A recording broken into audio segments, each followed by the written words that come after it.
Hello and welcome to a little bit of a different game, something that doesn't quite fit the usual theme of the type of games that I play on this channel so far, but nonetheless it's a game that I want to play because I've played the previous two and I really like the previous two. So this is the third in a trilogy. I maybe in the future will play the other two again, and then maybe you can join me on that. But if not, then probably you can find some let's play of the first two episodes on YouTube to watch from somebody else. But I believe that those games are really self-standing. So there's a little bit of a, you could say, visual novel with a little bit of interactivity where you can make some choices. And it's in the world of darkness from Vampire the Masquerade, a series which I'm super passionate about because I've been role-playing this game for like 12, 15 years or so, semi-regularly with some intermissions. And I have a regular group going for the last year and a half. We're playing mainly Vampire the Masquerade in Berlin. Really cool setting. And yeah, if you're up to it, then I'm happy to have you here and join me on this little game because I myself want to play it, and I thought why not just record it. I have like this little capture card that I bought for a little money to capture from my Switch here, so I'm playing it on the Switch.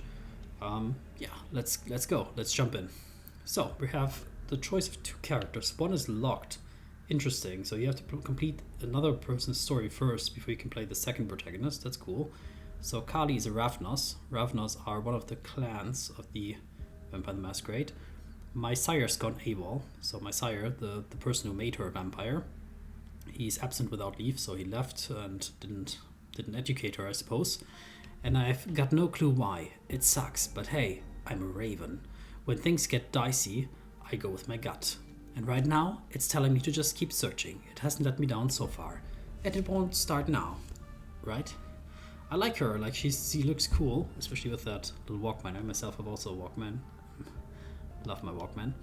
So we have 3 disciplines, it seems. So, do we have the choice? Yeah, we can choose which discipline we want to put points into. That's a very new mechanic. They didn't have that in the previous episodes. So animalism allows kindred to communicate with, control, or feed more effectively on animals. So kindred is the word that vampires use for themselves. Animal allows you to communicate with animals. That's cool. Obfuscation allows kindred to hide easily and move without being noticed and divert the eyes of observers. Always a fan of that discipline.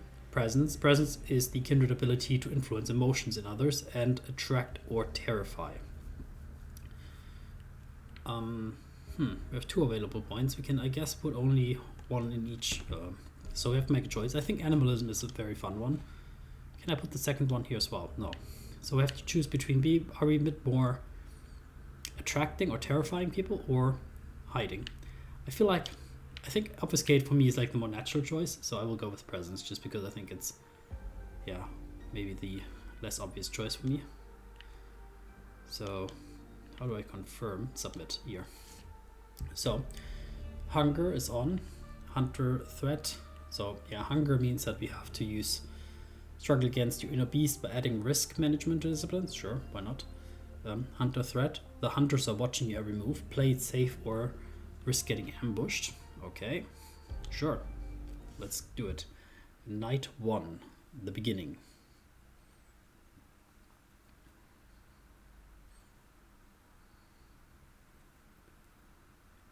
So this all plays in New York. So New York is a very interesting setting.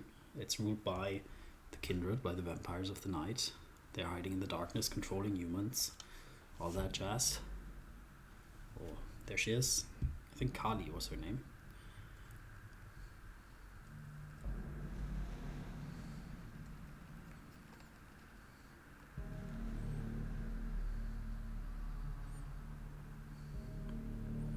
The Reckoning of New York. Awesome.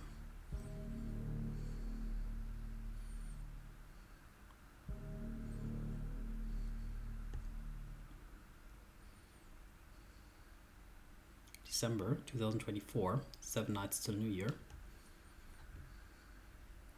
So Brooklyn, No Country for Otkin, night 1. So you can see we have a lot of stuff. D'Angelo's Bureau, if you can even call it that, feels more like a rough draft of an asteroid belt. Suggesting it's a shabby almost gives it too much credit. If there's some hidden allure of the mess, which there definitely isn't. So D'Angelo is like a Nosferatu, one of the kindred from the previous games. He's a shadowy figure. He's a private detective. You can call it that. So his head is cocked thoughtfully, beady eyes piercing me right through.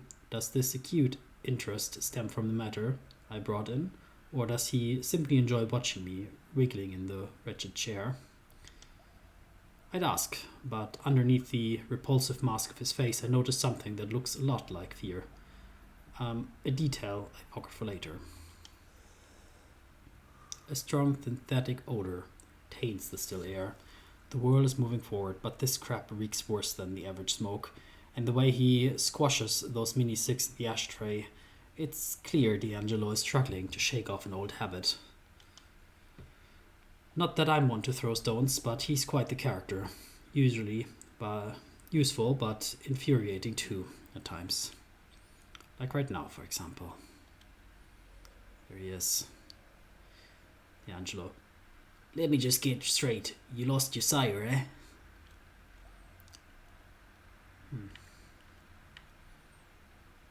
Oh, come on.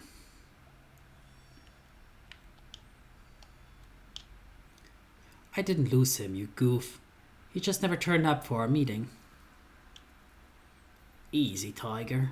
Just trying to get the situation clear here. What's unclear about it? I went to our meeting spot and he wasn't there. That never happens. Reynard Cassell has a knack for vanishing, though. Maybe he had to make himself scarce. Skip town. He'd have left me a clue, for sure.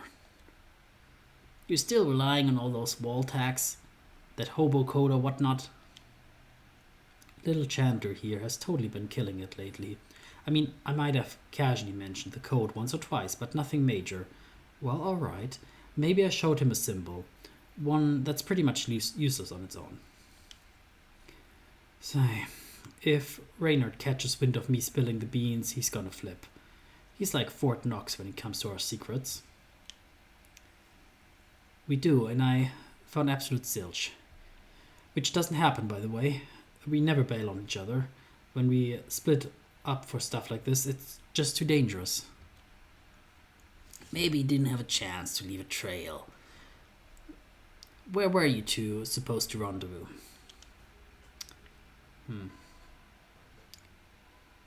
Why is he snooping around so much? Well, I'm a little bit of a outgoing person, I decided. So maybe I should tell him. Maybe he can help me. Coney Island, just a few blocks off the Wonder Wheel. He nods, utterly unsurprised. I feel my hackle rises. You knew already? I had a hunch, but thanks for telling me either way. Maybe dropping by D'Angelo wasn't such a great plan. Maybe he's not as useless as I assumed, but he's definitely got me on edge. I shoot him a skeptical glance, but he appears to be elsewhere, lost in his own thoughts. His lips move silently, almost like he's whispering a prayer. Let's listen in what he said. Oh well, we'll challenge him. What's that? What's with the mumbling? He glances at me, genuinely confused. What mumbling? You know what, never mind. So you made your way to Coney Island, and you came up empty-handed. No Cassell, no trail to follow, anything noteworthy at all? Just your typical shady assholes, loitering around, clearly up to something. Pretty standard for New York City, as far as I'm aware. Shady assholes? Who? Kindred?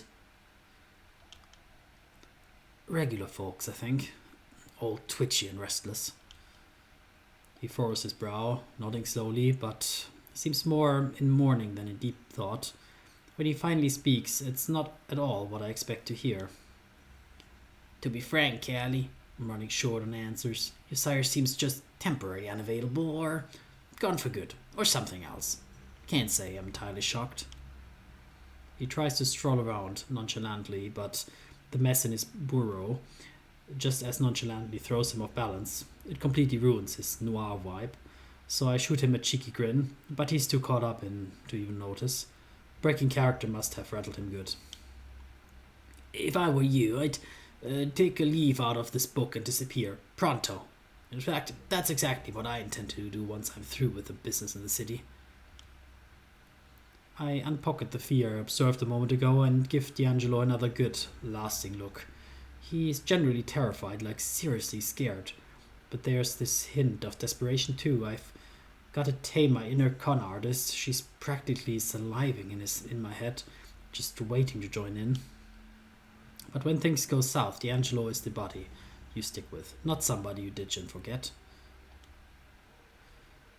Gianni, seriously, what's up? I'm kind of freaking out here. There are too many loose ends to stitch together a complete tale, and frankly, it's too lengthy just for one night anyway. But there's a storm gathering in the city. I've been through some rough patches, but this feels like a whole different kind of trouble. Cut the cryptic shit just for once. He looks over my shoulder, lost in thought, like he's figuring out how to drop an anchor on someone who's already drowning. Our kind has been dropping like flies lately. Nobody seems to be specific target, but it's hitting mostly Duskborn. The court dubs it the culling of the Thin Bloods. Real knee slapper they've got, these sons of guns. But there's been other victims too. A chill runs down my dead spine. Here's the sad reality. New York City has been as dangerous for Kindred as it's has never been as dangerous for Kindred as it is these nights. Well, who's the perpetrator? Any clue who might be behind it? I've got a couple of theories. You know what? I'll fill you in while we hit the road. The urge to flee slams into me like a freight train. There's something about his tone that almost convinces me to hightail out of the city, but it's not quite time to make a break for it. I might stick around for a while, so... D'Angelo visibly concerned. Should I be worried too? You're really not gonna let him go, huh? Of course not. I'll find Reynard, come hell or high water. Besides, someone has to handle detective duty, since judging by how desperately you want me to drive you out of town, damsel in distress is already taken. D'Angelo tilts his head downward just enough to fix his crooked smile. A smile abandoned by joy long ago. I knew you well enough to not even bother trying to change your mind. But you have a knack for driving headfirst into trouble. So hear me out. Keep your head down. Stay off the radar. Don't feed nilly-willy. And above all, don't reveal your true nature unless you're 100% sure nobody can see you. So the Masquerade, basically. I'm not joking, Callie. Keep low, or else. Yeah. Thanks for the tip. I rise to my feet and wave goodbye as I head out the door. I'll grab you once I've found Reynard. On my own, since you're being such a big help. Reynard, actually his name. Sorry, I misread. So, we're now out in Brooklyn in the night, December night. There's a little bit of snow lying. It takes me a while to actually notice the air around me, crisp and clear, without the ever-present stench of D'Angelo's nicotine habit. I find it's taking me longer each time to catch on. When will I reach the point where I don't notice it anymore? So we can also check a journal. So we can also look up all the words that were used. I myself am familiar with that. So I will just quickly scroll through it. If you're interested, you can pause and just take a look. So Kindred we had, La Sombra is one of the clans, Malkavians, Nosferatu, the Sire, as I explained, the Masquerade, our tradition to keep secrecy, and then here are like a few more different clans. A journal. There's 7 nights to New Year's, so I suspect something will happen on New Year's. D'Angelo, self-proclaimed detective extraordinaire, with a penchant for noir drama, a knack for getting tangled in conspiracies, and more than a few unresolved issues. While he considers himself an autarchist, he has no qualms about aligning with either of the New York City sects when it suits his interests. He crossed paths with Kali during her occasional business in the city a couple of years ago, marking the start of what might be considered a friendship if you squint hard enough. And Kali, where we're playing as, drifting through life from one rave to another and scamming people for a living. Kali was ravenous through and through long before catching the eye of Reynard Cassell. Seeing her as a potential asset, he promptly embraced her almost 2 years ago. Her unique insight into human nature and access to secure dark web trading channels have been a great boon to her coterie. As a logistics expert, she ensures the merchandise, no matter how shady, ends up in the right hands. However, with her sire's mysterious disappearance, Kali must learn how to swim in uncharted waters, instead of simply relying on her gifts and Lady Luck's smile. And with the disciplines, we already have 2 points and 1 point in the other one. So we'll continue from here. Reynard's silence and the total lack of hints about his whereabouts bug me way more than I'm ready to say out loud. The streets are deserted. It's like everyone vanished, scared off by the winter chill that mortals seem to hate. The darkness of the night, lit up by bursts of color, is kinda beautiful in a bleak, urban way. But my sire is gone, and I don't know what to do. Back at D'Angelo's, I was all talk, swearing that I'd track down Reynard by myself or burn up trying. Pretty sure he saw right through my bullshit. Were I half as confident as I pretended, I wouldn't feel so utterly lost.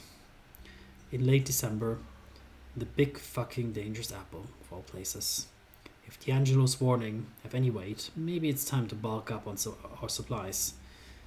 Our coterie, let's just say, we're big on being ready for anything. Reynard's the mastermind behind all of our safety nets, making sure we don't even brush close to failure. His obsessive preparedness has pulled us out of the fire more than once.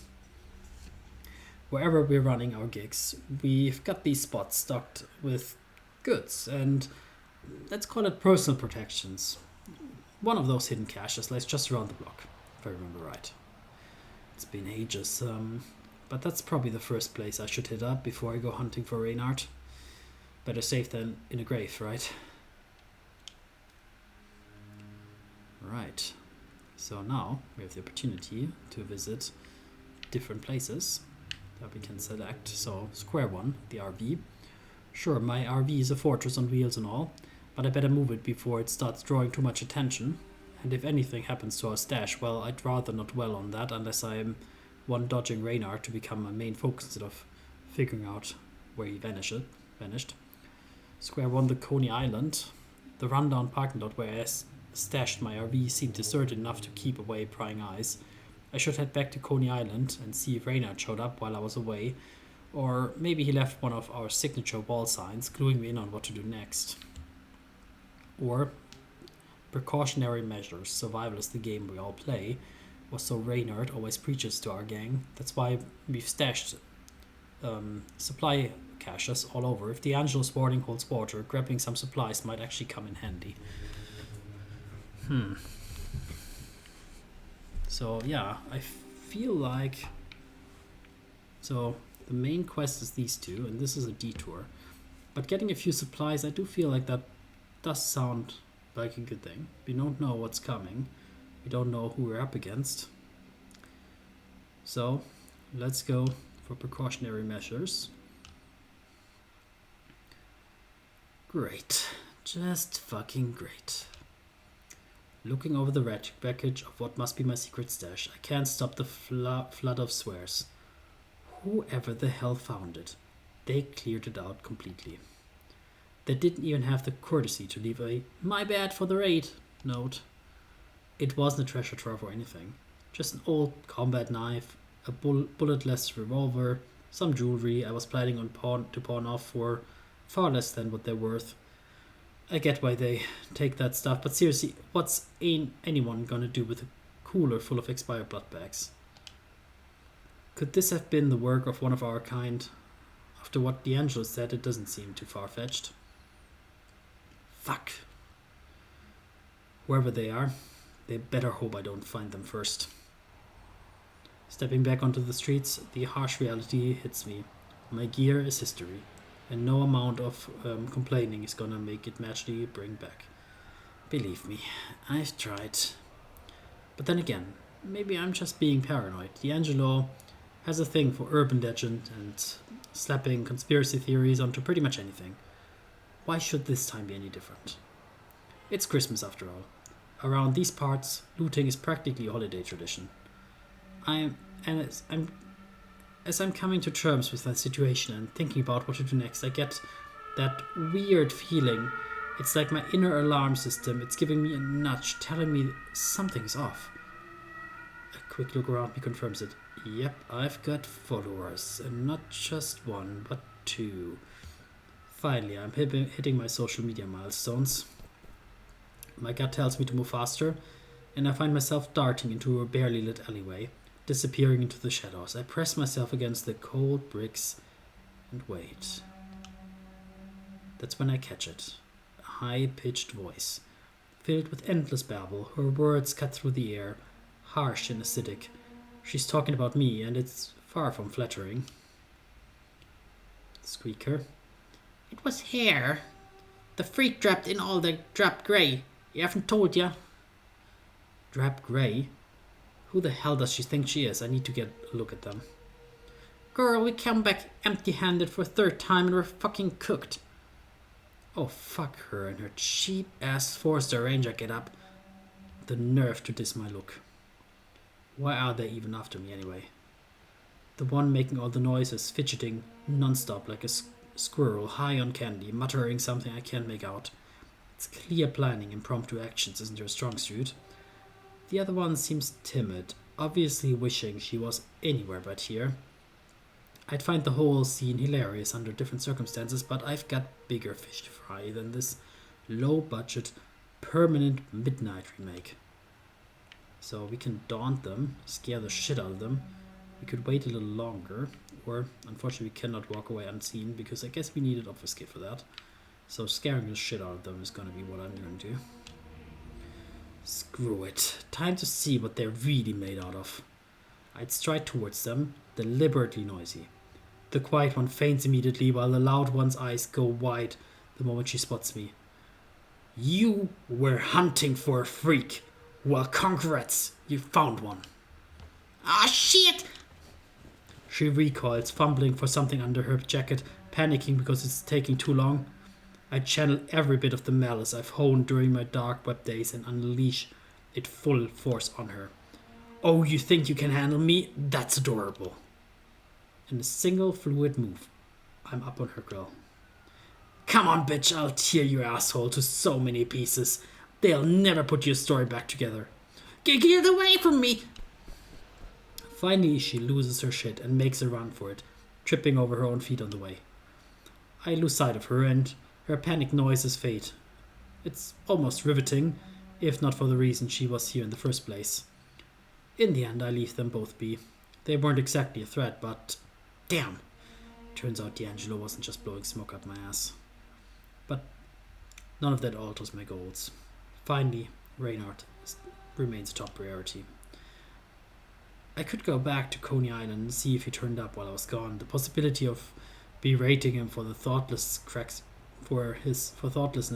me up, if only a little. And yeah, I've got to move the RV before it draws too much attention, before some busybody develops an unwanted interest in it. But there's no point in driving it to Coney Island where I can take the subway, so what to do first? Yeah, that we will have to figure out, but that'll be next time. Hope you enjoyed it at least somewhat, and if it's something for you, you will see me continue the story next time. Take care and see you then.